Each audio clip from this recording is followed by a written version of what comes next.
Today we're going to go back to one of the four horsemen of atheism to finish something I started on a previous show, because I'm convinced that at least one of these famous atheists really didn't understand what he was reading, and maybe he even lied about it.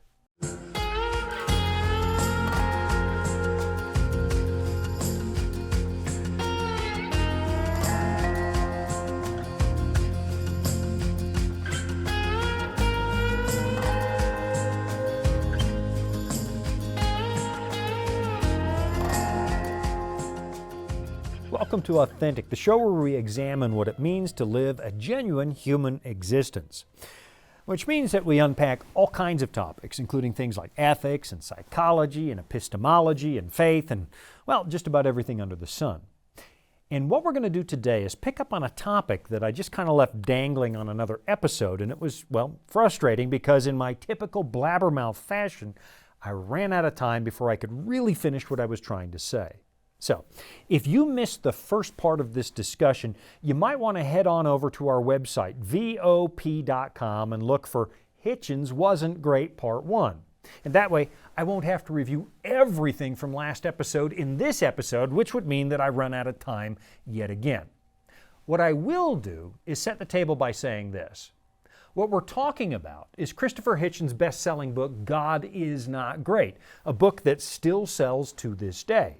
Now, unfortunately, Hitchens died in 2011, so he can't defend himself against what I'm going to say. I freely admit that. Not that he would ever listen to this show. But it's not really Hitchens that really concerns me as much as the people who might actually read his book and think he's giving an accurate picture of religion or Christianity or the Bible, because he's not. Listen, I can absolutely respect an atheist who is calm and well-reasoned and is honest about the subject, and I have a number of good friends who absolutely fall into that category. But Hitchens appears to be less than honest, or at least if that's not the case, then he's nowhere near as well-informed as he thought he was. And we kind of looked at that a little bit on another episode, so you might want to go back and give that a listen. Today I want to pick up with his chapter on the reliability of the Old Testament, because he seems to be making a caricature of God and only presenting snippets of information that are removed from the context of the rest of the Bible. I believe I gave you a few examples last time, and then we zeroed in on the way that he ridicules the great moral contribution that the Hebrew people made to Western civilization, and that's the Ten Commandments. And it's here that we really find some holes in the way that Hitchens thinks. Some of you will remember that he called the first three commandments a prolonged throat clearing by God. And so we took a little time and asked a really important question. If God is real, and I happen to think he is, if God is real, do these three commandments make really good sense? And the answer was, well, yes, they do.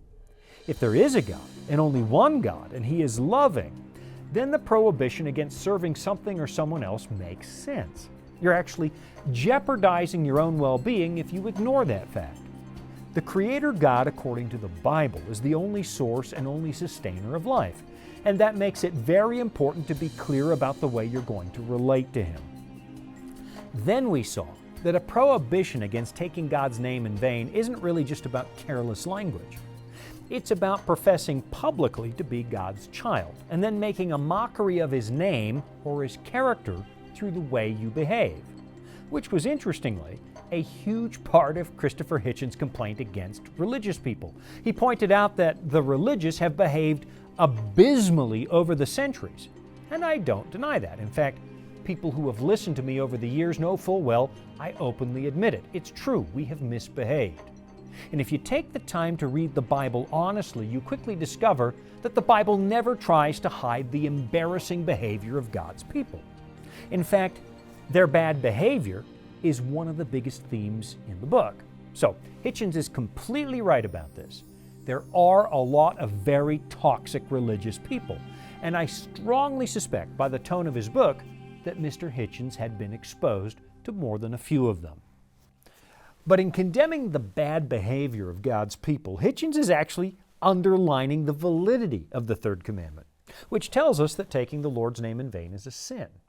What that commandment is really driving at a fundamental level is people who pretend to represent God in front of the world, but then go out there and live like the devil. That brings dishonor to God's name. Hitchens' protest underlines that the commandment is valid. It serves an important purpose. But then he goes on to the fourth commandment, which for some reason he didn't lump together with the first three. And this is the commandment that deals with the Sabbath. Here's what he says about the Sabbath. He says, the fourth commandment insists on the observance of a holy Sabbath day and forbids all believers and their slaves and domestic servants to perform any work in the course of it. It is added that, as was said in the book of Genesis, God made all the world in 6 days and rested on the seventh, leaving room for speculation as to what he did on the eighth day. I realize that I'm probably straining at gnats here, but that last statement kind of gives you an idea of the sarcastic flavor of the whole book. Hitchens is not a well-reasoned rebuttal of faith and definitely has the feel of a personal attack.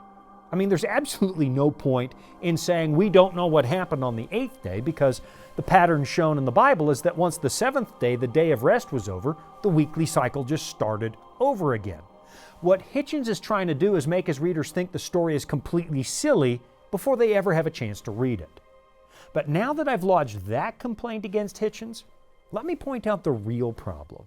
He simply doesn't understand the nature of the Sabbath because he doesn't read it in light of the rest of the Bible.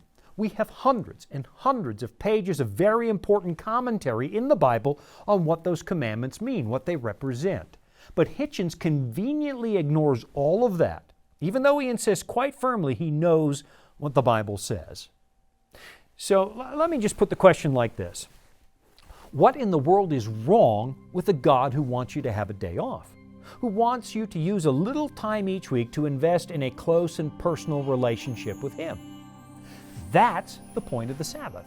For 6 days, human beings do what human beings need to do. But on the seventh, God says, listen, I want you to understand that at the end of the day, I've got your back.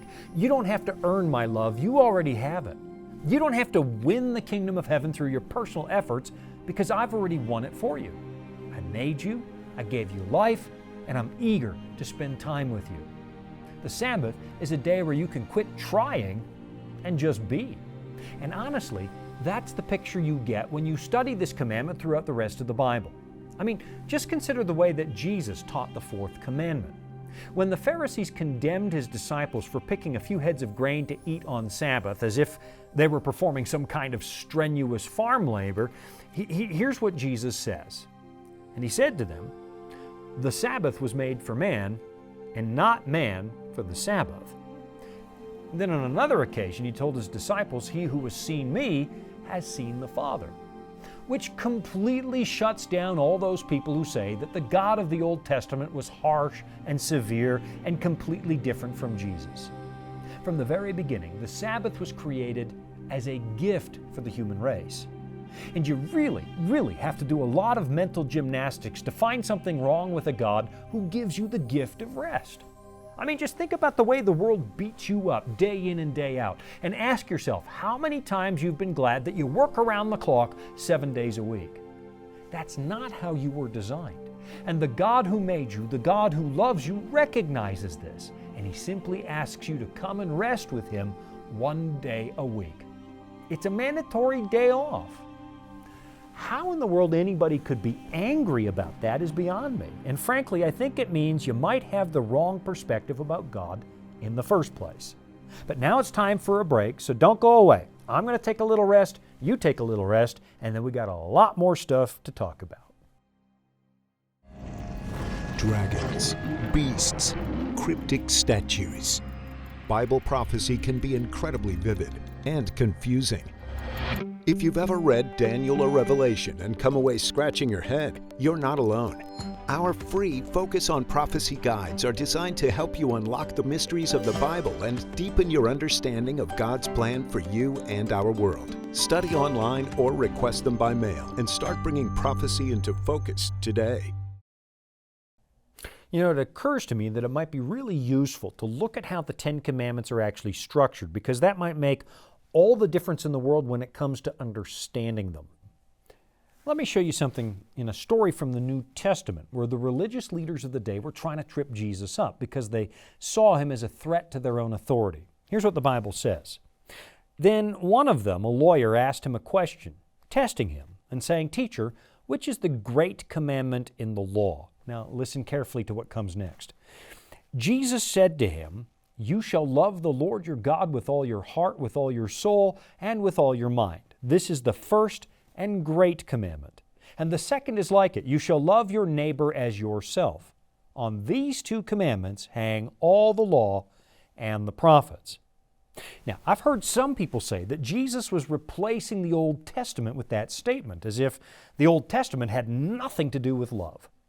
But look at this carefully, and you find the two tables of the Ten Commandments being explained in a world that had long forgotten why those commandments were given in the first place. The moral principles found in the Decalogue were simple and easy to understand, but the Pharisees had made them unbearably complicated and severe. They were so paranoid about breaking the law, which is what led to the Babylonian captivity, that they added 600 extra rules so that you couldn't even get close to breaking the commandments. What they did was to create a legalistic atmosphere that was really, really hard to live in. So when somebody asked Jesus what the greatest of the commandments was, he gave a remarkable answer. There are two. One of them is to love God, and the other is to love your neighbor as yourself. What Jesus gave us was a recipe for an authentic human existence, an easy way to live in harmony with God and your fellow human beings. And that's exactly what you find in the Ten Commandments. The first four deal with your relationship with God. Do not have other gods. Do not worship idols. Do not take God's name in vain, and spend the Sabbath day resting with God. That's how you show your love for God. Then the next 6 commandments outline a peaceful coexistence with your neighbors. Honor your parents. Do not murder. Do not commit adultery. Do not steal. Do not bear false witness, and do not covet. That's how you love your neighbor. What Jesus is telling us is how to live with love. And you know, I've heard a lot of people grumble that God is just trying to ruin our fun with these 10 rules. But try to imagine a world where everybody just did those things. Nobody steals, nobody kills, nobody takes what doesn't belong to them, nobody cheats on a spouse, and nobody lies. I mean, imagine a world that isn't driven by greed and envy, where people actually respect each other. What in the world would be wrong with that? Absolutely nothing. What we get in the moral law of God is actually a picture of what God Himself is like. God says, "I want you to respect life because I respect life. I want you to be honest because I'm honest. I want you to respect covenant relationships like marriage because I respect covenant relationships." What God does in the Ten Commandments is reveal Himself, His own character, and He invites us to be remade in His image. So honestly, once you start to see that, it's hard to understand how anybody could hate the commandments unless they had no interest in being moral. Now, I completely understand. Lots of atheists are really good moral people. They really are. And Hitchens mentions that. But it's kind of beside the point, because what Hitchens is doing is lambasting these 10 moral principles as if there's something inherently wrong with them. And it's hard to see how that could possibly be true. I mean, here's the way that Hitchens characterizes the 10 Commandments. He says, it would be harder to find an easier proof that religion is man-made. There is first the monarchical growling about respect and fear, accompanied by a stern reminder of omnipotence and limitless revenge of the sort with which a Babylonian or Assyrian emperor might have ordered the scribes to begin a proclamation. Honestly, this is the part of Hitchens that's kind of mind-boggling.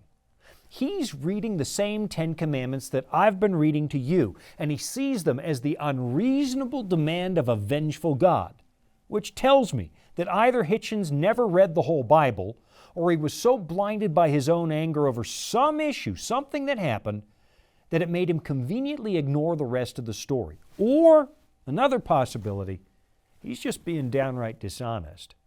And because he's dead, I guess we can't ask him about it. But I guess what I want for you is an honest understanding of what the Bible actually teaches. And Christopher Hitchens is not an honest introduction to the subject. Okay, let's keep forging ahead now because we have a little more time and Hitchens does make a few other assertions that really make no sense. After listing the Ten Commandments in a rather disdainful tone, here's what he says. Let me just read the whole quote to you first and then we'll circle back and just bring up a couple of points. He writes, "But however little one thinks of the Jewish tradition, it is surely insulting to the people of Moses to imagine that they had come this far under the impression that murder, adultery, theft, and perjury were permissible. The same unanswerable point can be made in a different way about the alleged later preachings of Jesus. When he tells the story of the Good Samaritan on that Jericho road, he is speaking of a man who acted in a humane and generous manner without obviously ever having heard of Christianity, let alone having followed the pitiless teachings of the God of Moses, who never mentions human solidarity and compassion at all." Well, here's what I need to ask. How in the world does Hitchens come to the conclusion that the moral law of God was suddenly sprung on the Jews as a huge surprise? You'd have to be willfully ignorant of the context leading up to Exodus 20 to come to that conclusion, because violations of those same moral principles are roundly condemned in the previous book, Genesis. Cain was condemned for murder. Jacob was disciplined for deceiving his family. Sexual immorality was considered a sin, and so on for hundreds of years leading up to the presentation of the tables of stone at Mount Sinai. These things have always been wrong, and they've always been wrong because God has always been there, and the moral guidelines in the law are a picture of what God is like. And honestly, it takes quite a bit of imagination to pretend that the Hebrews had no concept of sin before they received the tables of stone. I mean, if you want a really good summary of what sin is, you'll find it in 1 John 3 verse 4, where it says, "Whoever commits sin also commits lawlessness, and sin is lawlessness." The Old King James says, "Sin is the transgression of the law." And if there's one thing that's abundantly clear in the Bible, it's the fact that sin existed well before Moses and well before Mount Sinai. So, if sin existed, there must have been a moral law that people were breaking. But you know what Hitchens says actually goes deeper than that. And I do have to take another quick break, so hang on. I'll be right back after this. Here at the Voice of Prophecy, we're committed to creating top-quality programming for the whole family, like our audio adventure series, Discovery Mountain. Discovery Mountain is a Bible-based program for kids of all ages and backgrounds. Your family will enjoy the faith-building stories from this small mountain summer camp and town. With 24 seasonal episodes every year and fresh content every week, there's always a new adventure just on the horizon. Just before the break, I was looking at this unfortunate statement in Hitchens' book regarding the Ten Commandments, where he wrote this, "But however little one thinks of the Jewish tradition, it is surely insulting to the people of Moses to imagine that they had come this far under the impression that murder, adultery, theft, and perjury were permissible." The answer to that silly objection is pretty simple. It's not true. It's impossible to read the whole Bible and come to the conclusion that murder, adultery, theft, and perjury were ever permissible. So what he's doing is creating another straw man argument. He's stating something that was never true, never taught in the Bible, and then he's triumphantly knocking that argument over like a pigeon strutting around on a chessboard kicking over the pieces. He might be causing a lot of damage, but he's certainly not winning the game, and he's not even playing chess. And I guess what really bothers me about this is the way that Mr. Hitchens will not give God the same benefit of the doubt that he undoubtedly would give to a secular government. Just because everybody knows something is wrong doesn't mean that that wrong never needs to be codified, that it never needs to be stated. Because human beings are terribly flawed, and we are forever making huge messes. We all know murder is wrong, but some people still go and do it anyway. We know stealing is wrong, but some people still go out there and do it. Yet nobody's suggesting that we don't need a criminal code or law books because it's really, really obvious that we do. Look, when God delivered the Israelites from Egypt, they had just come out of long years of slavery while being immersed in a foreign culture with different gods.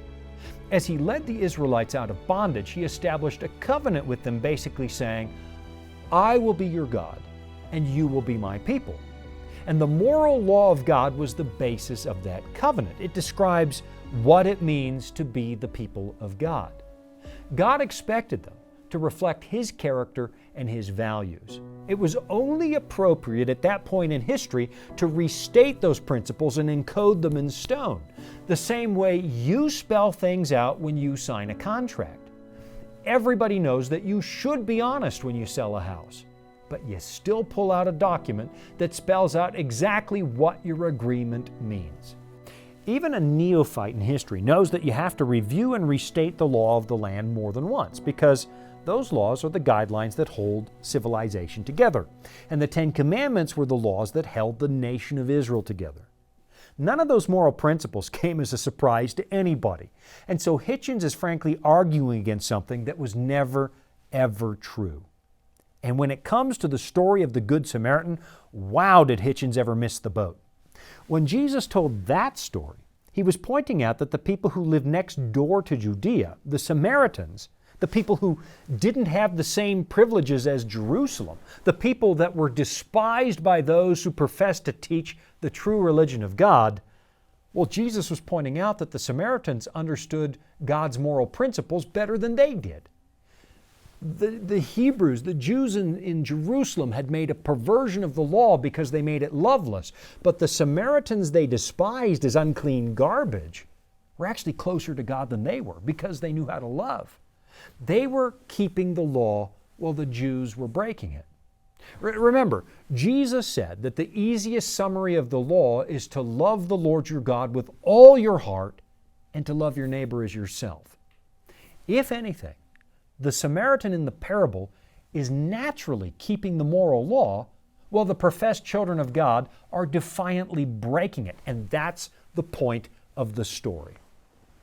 And I guess it all boils down to this. If you want to read an atheist, at least read an honest one. Hitchens' book, to be honest, is more than disappointing. And Mr. Hitchens obviously had an axe to grind. He plays loose with the facts. He makes unfair caricatures out of the biblical teachings. He rips things out of context. He ignores parts of the Bible that completely contradict him. And he indulges in ridicule, sarcasm, and insults. This is a really sloppy book. And the fact that Mr. Hitchens calls the God of Moses pitiless and devoid of compassion is probably the biggest misrepresentation of them all. I mean, let's just consider the most famous verse in the whole Bible, which says, "For God so loved the world that He gave His only begotten Son, that whoever believes in Him should not perish, but have everlasting life. For God did not send His Son into the world to condemn the world, but that the world through Him might be saved." Now tell me again about this so-called pitiless God, Mr. Hitchens. The fact is, you completely ignored the biggest theme in the Bible, and I think that for just a few moments, I'm going to let God Himself refute what you tried to make people believe. 1 John chapter 4 says this, "Beloved, let us love one another, for love is of God. And everyone who loves is born of God and knows God. He who does not love does not know God, for God is love. In this, the love of God was manifested toward us, that God has sent His only begotten Son into the world that we might live through Him." And then you have this statement from the Old Testament, the book of Isaiah. "For the mountains shall depart and the hills be removed, but my kindness shall not depart from you, nor shall my covenant of peace be removed, says the Lord, who has mercy on you." Then you got this one from the book of Romans, which says, "For when we were still without strength, in due time Christ died for the ungodly. For scarcely for a righteous man will one die, yet perhaps for a good man someone would even dare to die.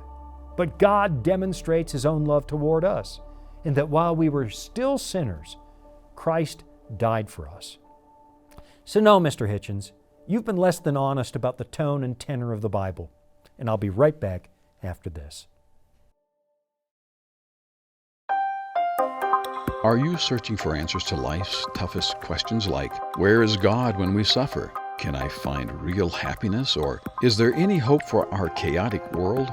The Discover Bible Guides will help you find the answers you're looking for. Visit us at BibleStudies.com or give us a call at 888-456-7933 for your free Discover Bible Guides. Study online on our secure website or have the free guides mailed right to your home. There is never a cost or obligation. The Discover Bible Guides are our free gift to you. Find answers in guides like, Does my life really matter to God? And A Second Chance at Life. You'll find answers to the things that matter most to you in each of the 26 Discover Bible Guides. Visit BibleStudies.com and begin your journey today to discover answers to life's deepest questions. You know, it's really too bad that Christopher Hitchens is gone now, because there was something about the world of religion that made him really angry about God, and he spent a lot of his time sort of fighting God, blaming God for whatever that something was. I know that his religious friends tried to reason with him on occasion because he says as much in his book, and while he valued those people's friendship, he never accepted what they were trying to tell him. And now he's gone, so we leave Mr. Hitchens in God's hands. But maybe you've been led to believe that the God of the Bible is angry and vindictive and unreasonable. And maybe the behavior of a religious person has made you more convinced that that's true. Listen, if you want to try and figure out what God is like from other people, I can guarantee that the church is going to make a mess of it over and over and over. I mean, the Christian church has burned heretics at the stake. We have driven so-called unbelievers out of their homes. We have treated other people as less than human, and we have been involved in very serious scandals. Which is why I want to encourage you to just go to the source. Just read the Bible for yourself. Not what people say about it, but actually pick it up and read it for yourself. If you want a little help getting started with that, we'll help you. Just visit VOP.com and click on the Study tab near the top of the page. I honestly think you'll be delighted with the free resources we have to help you read the Bible for all it's worth. We've got free study courses that will take you through all the major themes of the Bible. And right now, more than 1 million people have gone through this, finding meaningful answers. And if you've got a Bible question, consider hopping onto our other website, BibleInfo.com, to see if maybe we've already answered it. And if the answer's not there, if we haven't tackled it yet, ask us your question. We'll see if we can deal with it. But please, be honest about your search. Be honest with what the Bible actually says and what it doesn't say. Pick up a copy of the book and read it for yourself. I think you're going to be surprised by what's in there. Thanks for joining me again. I'm Shawn Boonstra, and this has been another edition of Authentic.